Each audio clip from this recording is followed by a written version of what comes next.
Quest to Succeed. Chapter 28. The independent India, however, reposed emphasis on industrial development and agricultural improvement.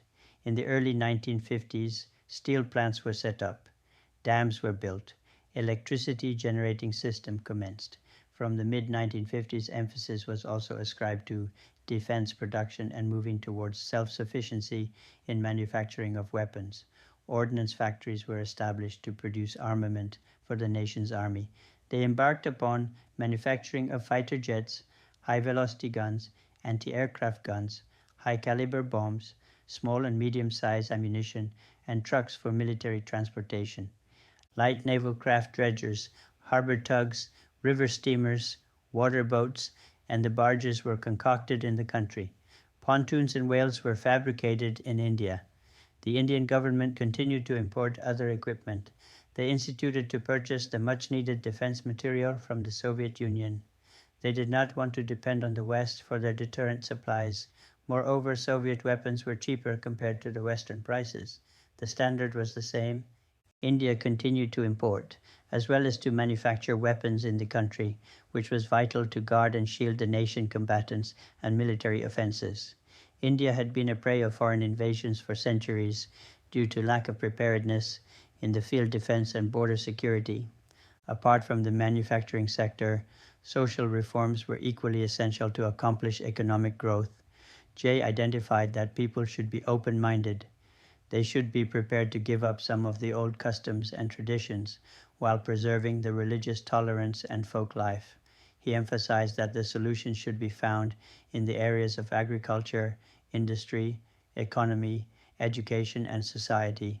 There was a need for more understanding, mutual communication, fair-mindedness, and large-heartedness. People still intrigued against their fellow citizens and the nation. After living for a few months in their new house and joining the new profession, he felt relaxed and was ready for any other adventures.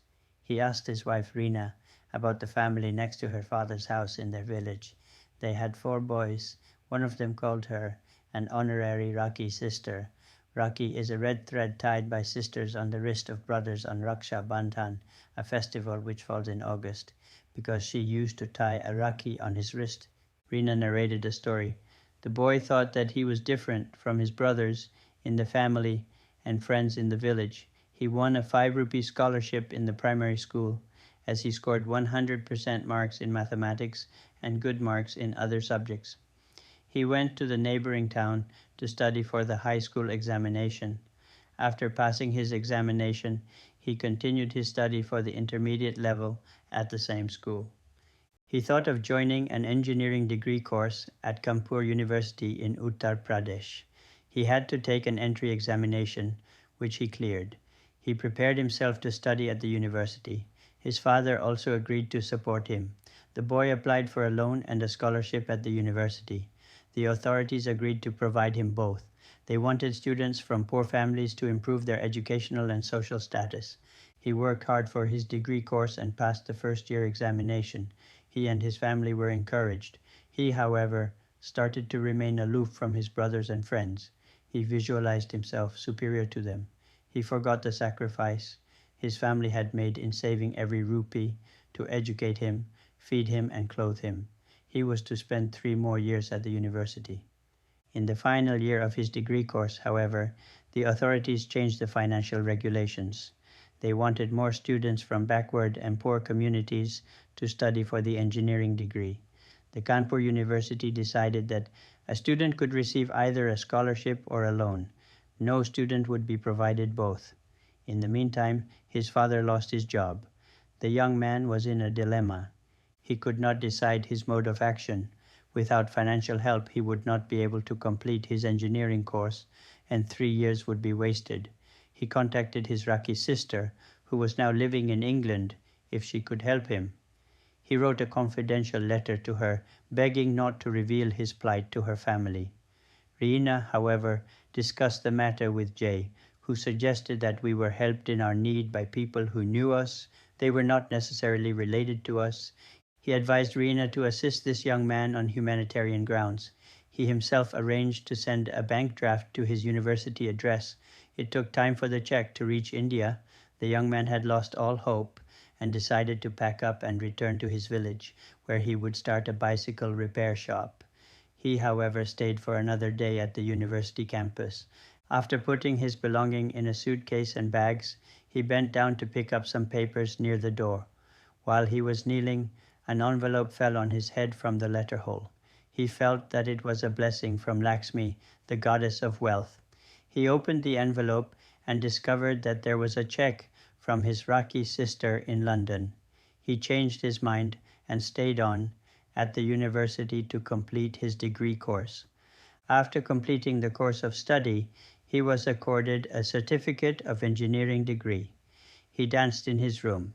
He has got a sanad, a certificate, and now he would have an engineering position. First, he returned to his village and told his family and friends that he was a qualified engineer. He went to visit one of his dear friends who had never left the village. His friend said that if you are a qualified engineer, you should come to my farm and check out my tractor. Its engine has stopped to propel. The engine has stopped. I will make it work in no time, said the qualified engineer. Both friends reached the farm. The engineer saw the tractor. He said, "It is made of metal. I have never seen an engine made of steel. I have dealt with paper engines only. I have drawn many times and altered their shapes and designs."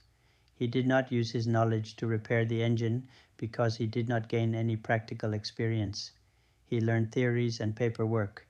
To work on an engine would have been a working class job, and he was trained as a sahib. When Jay heard of the incident, he was surprised and shocked to know that an engineer could not help his friend in the village in repairing the tractor because of lack of contact with machinery. In the United Kingdom, Jay had observed engineers repairing the engines and even servicing them. He, therefore, maintained that an emphasis should be laid on practical education, which could be used in real situations.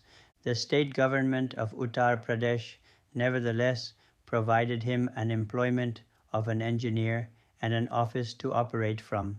It did not want to waste its money, which it spent on his education. They paid him a monthly salary, a house to live, and pampered him in many other ways. A couple of years later, he decided to get married. He asked his uncle to find a graduate girl for him. His uncle replied, "Who would give a graduate girl into your family?" The young man insisted that he wanted a graduate girl as his wife, who could accompany him to parties. His uncle suggested that a girl was studying at a college in another district. She would complete her degree course in a year. She was, however, 6 years younger to him. The engineer's father advised him not to insist for an educated wife and live within the family frame. Eventually, he married the girl when she completed her education, but she could not adjust in their lower middle-class family system. They both got cut off from his brothers and sisters. He was also disrespectful to his honorary Rakhi sister, who restored him to his university place.